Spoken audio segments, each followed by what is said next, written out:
Good afternoon and welcome. Today we are going to discuss about the topic state. Okay. Now state, basically this concept of state is the very basic or the central or the crux of the entire discussion in the subject political science. State is the most universal and most powerful social institution, and it is a natural institution. If we will look back into the history, we know that in our ancestors, they were living in jungles, and one man was, they used to wander from place to place. Later on, the institution of family came into existence. It was out of the natural instinct of a man that he needs a company.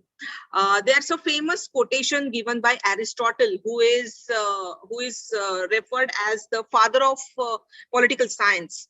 Aristotle has said that man is a social animal, and he is or she is a political animal also. So a man without society is either a beast or a god.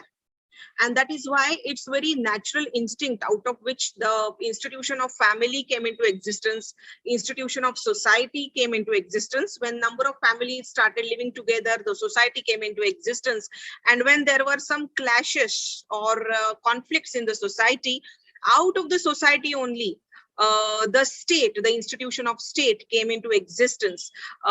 Nobody can make out what was that moment when exactly men felt that to sort out our conflicts, we should have a king for ourselves, or somebody having some more power as compared to all of us. And whenever that moment came, that relationship was established between a ruler and a ruled, we can say that the state came into existence. So that is why state is a primary institution, it is a human institution, and it is a natural institution.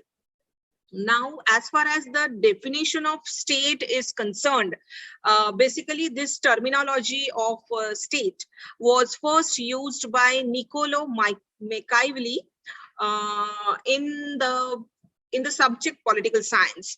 And there are a number of definitions which were proposed right from the Aristotle, who is the very ancient. I told you just now that Aristotle is referred as the father of political science. So right from Aristotle to the modern thinkers, number of thinkers from time to time gave number of definitions related to state. If we will look into these definitions, take up any book or you search on Google, you will find number of definition. If we just look into the Aristotle's definition, he defines state as a union of families and villages having for its end a perfect and self-sufficient life, by which he meant a happy and honorable life. So this definition of state, which is given by Aristotle, basically clearly refers to union of families. That means he expected number of people who are living together in a particular place, and for what they are living together, to have a self-sufficient life. They wanted to have a happy and honorable life.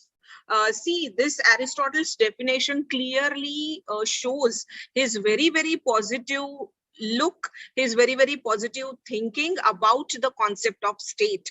That means the state came into existence to ensure human beings a comfortable life, a better life than what they were living in. So that is the first definition, which was, or rather the definition which was given by ancient Greek philosopher like Aristotle. After Aristotle, number of thinkers were there, number of political scholars were there who defined a state, and accordingly the arena of the state, its interpretations, its scope of its work, everything went on changing.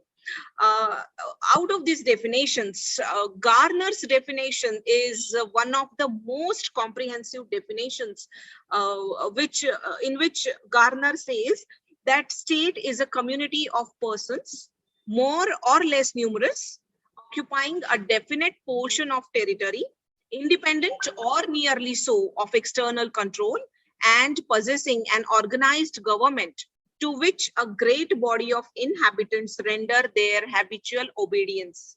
This definition, which is given by Garner, is held as or is considered as one of the most ideal definitions of the state.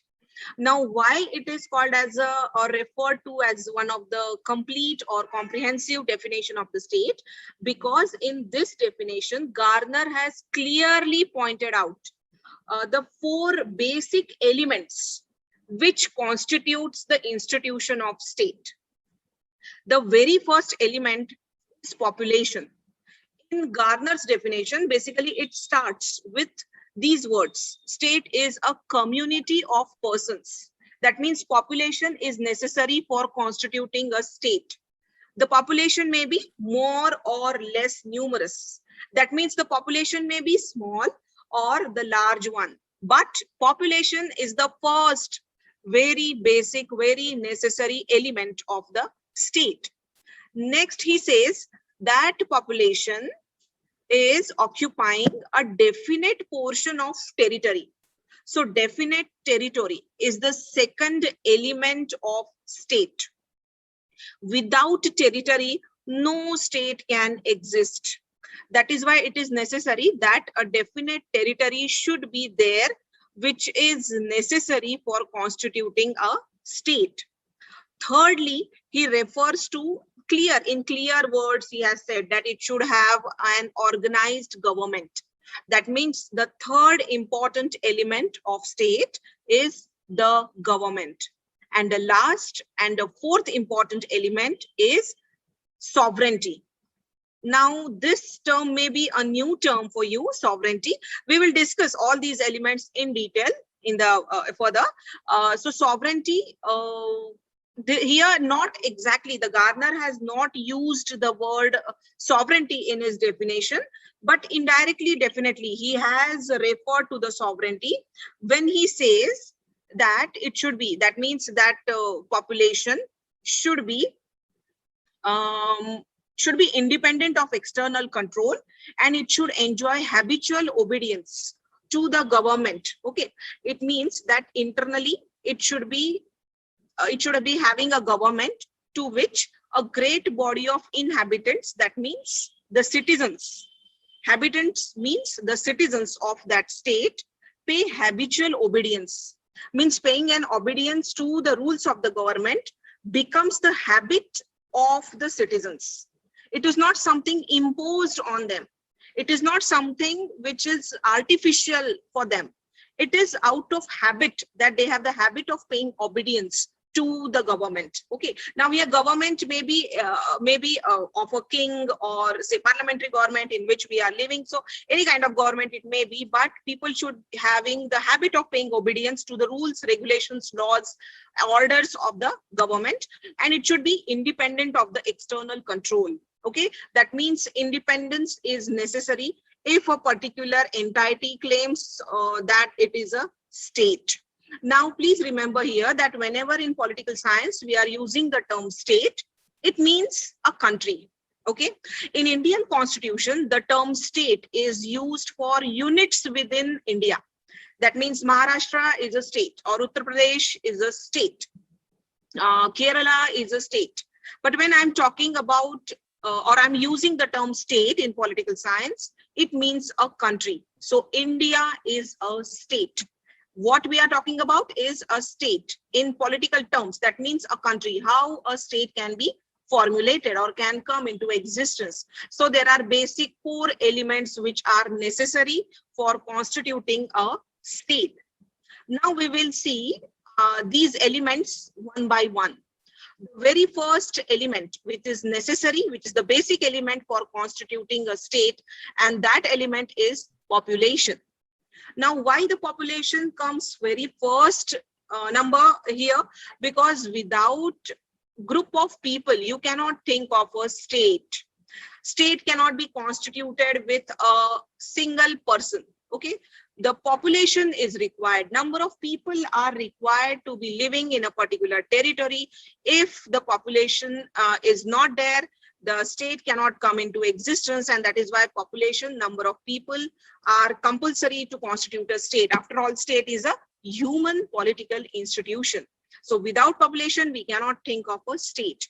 Now, there are states which are having very less population. There are states which are having large population, like India is there, China is there, while on the other hand, the countries like Switzerland and Canada are the states which are having very less population, but population is required. Now, basically, there is no particular limit which can be assigned to the population. As such, if we will look into the history of the discourse or the discussion related to how much population is required to constitute a state, we find that Plato, he was the teacher of Aristotle. Okay, I mean, as I told you that Aristotle is a father, is referred to as the father of political science, then Plato will be the grandfather of political science. So Plato referred that 5010 is an ideal population. 5010 is the ideal population for constituting a state. Aristotle had said that population of a state should neither be too large nor be too small. It should be self-sufficient one. It should be such that it will be self-sufficient. It will be able to control from itself from the or say it will be able to safeguard itself from the external invasion, and it will be able to satisfy the needs of all the population. That much population is an ideal population. Now, when we come to the next era, because when I'm talking about Plato and Aristotle, I'm talking about very ancient period of time in the Greek civilization. But now, as we move forward, come forward, and we look back into the history of the world after First World War, the trend was towards increasing the population of the state. Because you must be knowing that in First World War, many of the people lost their lives. And so the trend was towards increasing the population of a state. The rulers like Hitler from Germany and Mussolini from Italy, they used to honor or felicitate the couple which produced a large number of children. Because the thinking was that the more the number of people you have, more the population you have, more people you have to go in the military. More the people you have to go in the military, you can wage war on other states and you can win over that area and you can become powerful. Okay, so that thinking was there. That's why after First World War, the trend was towards, or the thinking, if you will see, it was the emphasis was given on increasing the quantity of the population. While when we see, or after Second World War, this thinking changed. This thinking changed drastically, because basically there were developments in the technology, in the war technology also. So increasing the military was not necessary. Quantity of population was not felt to be necessary. It was felt that it is not the quantity, but the quality of population which is necessary to make the state powerful. Even the small state today are more developed, are more advanced, and they are really doing good as compared to the population with the countries with the population, or the states with the large population. And that is why the emphasis which was on quantity, it shifted from quantity to quality. So more the dedicated population you have, more the patriotic citizens you have, more the chances that the country will grow. So this is how the discussion about the first element of the state, that is population, goes on. Now, when we take into consideration the second element of the state, that is the territory. A definite portion of territory is essential for constituting a state. Now, territory again, the limit on the territory or the size of the territory cannot be exactly defined. Earlier, the thinking was again that larger the territory you have, more powerful you are. The thinking was that on the international platforms also, the states with large territory, they influence or they dominate the states which are having small territory. Okay, and that is why the territory of the state should be larger one. That was the thinking. The more the territory you have, the more the powerful you are. Your state should be big. Okay, that was the thinking earlier. But then later on, this thinking also changed. Um, because later on it was felt that it is not the territory, big territory, which matter, but many a times it happens that if the territory is big, the population is also big, but you don't have sufficient resources to satisfy the needs of the population, or if the territory is very large and it is mainly of a barren land, so there is no use, no utility of that barren land. So even though the territory is smaller one, but it is having a fertile land, then definitely it is more better to have a smaller territory with say coordination with the number of people living there, because the territory should be such by which it can be protected.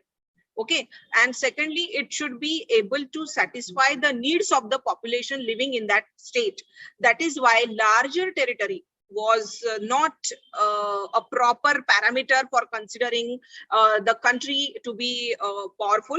It should have a territory with a fertile land, with good natural resources. Then only the country will progress. That thinking later on came. Now, basically, what constitutes the territory of a state? If you will see the world map, you will find that definite territory is there of every country. When I say India, immediately a map of India comes in front of your eyes, that this is how India is. Okay, so this international boundaries are there. So the land within that boundary, the river, the sea water, the jungles, the natural resources, the maritime belt, the continental shelf, the mountains, hills, all these constitute territory of a state. Now in territory, one more interesting terminology is there, which is called as territorial water. Now, what is this territorial water? That is the water of a sea from the border to the distance of 12 nautical miles of the sea water. Say now, when I'm saying India, as you know, there's Indian Ocean. Okay, there's Bay of Bengal is also there, and Arabian Sea is also there. So from the border of India to the distance of 12 nautical miles, whatever the quantity of water is there, that portion of sea water belongs to India, or that is the portion of Indian territory. Okay, so that's why all the ships that are floating from that area, or the aeroplanes which travel over the territory of India, they need to have the permission from the government of India, because that territory belongs to India. Okay, and why this territory is necessary? Because this territory, basically, when population lives within definite territory, they form the feeling of patriotism. They develop the feeling of brotherhood with each other. The feeling of nationalism is there in that population which stays within a particular definite territory. Okay, and that feeling of nationalism, that feeling of patriotism is necessary for constituting a nation rather. Okay, so from state to we are moving towards the concept of nation. So for constituting a nation, you require some kind of unity in the population living in particular territory. That development only will be there if they are living in a definite territory for long period of time. Like for example, if you take the example of Banjaras, that population continuously they roam from one place to another place. They do not settle down in a particular on a particular territory. Okay, so Banjaras cannot constitute a state. Or if you can take example of Israel, Israel, which is the state which came into existence in the year 1948. Now these Israel, basically Jews were there who were scattered in different countries of Europe. They continuously were struggling for having their own territory.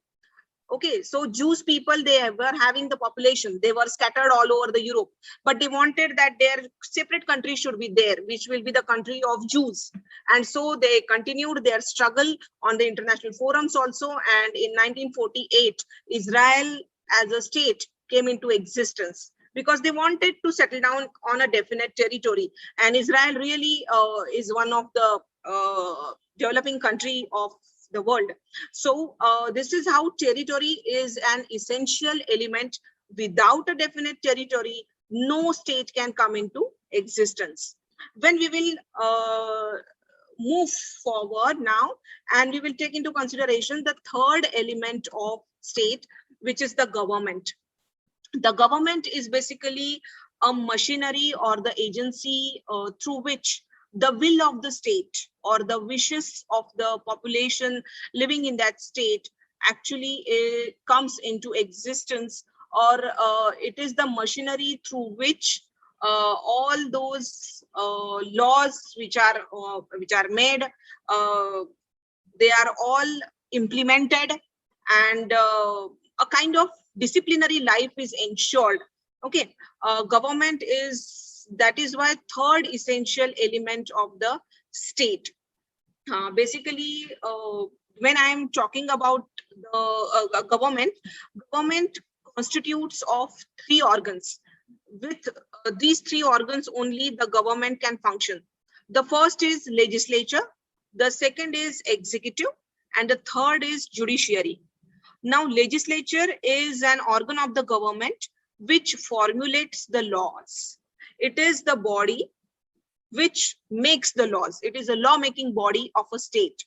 That means if we take the example of India as a state, then the legislature of the state is Parliament.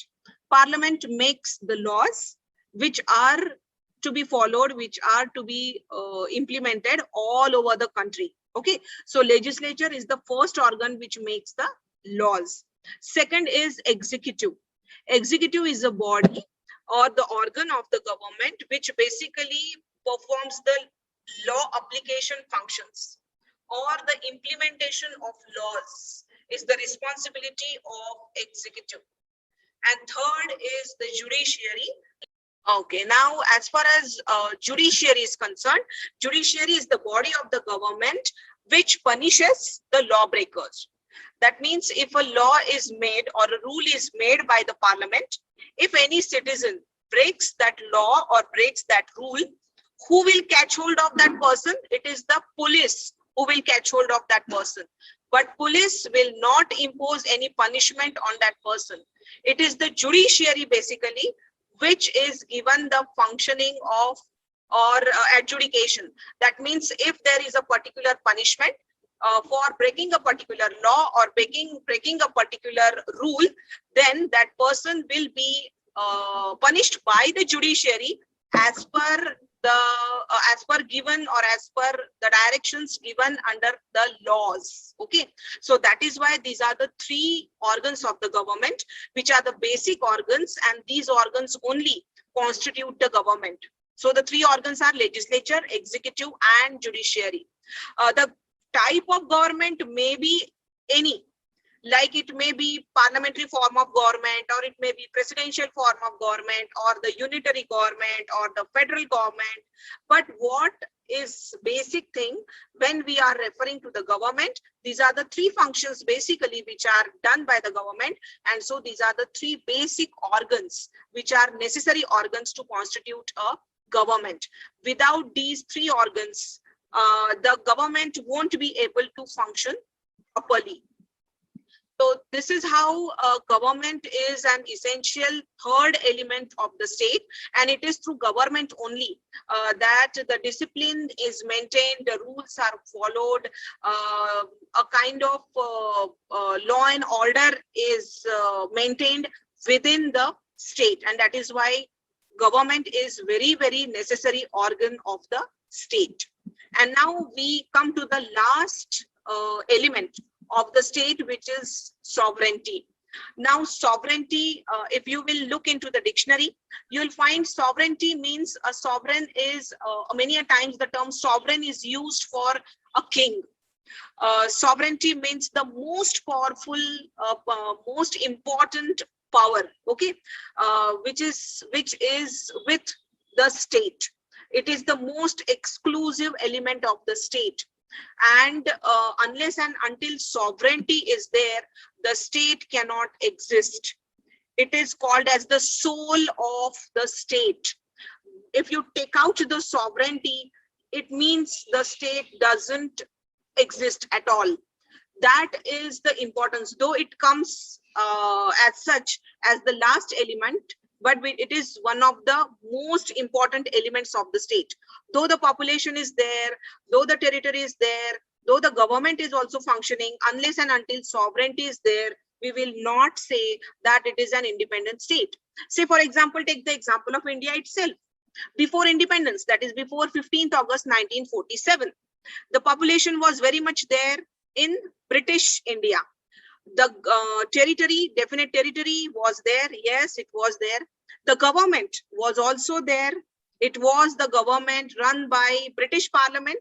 Okay, it was the monarch who of the England who was ruling, whose rules, whose commands were the final, and they were followed very much in British India.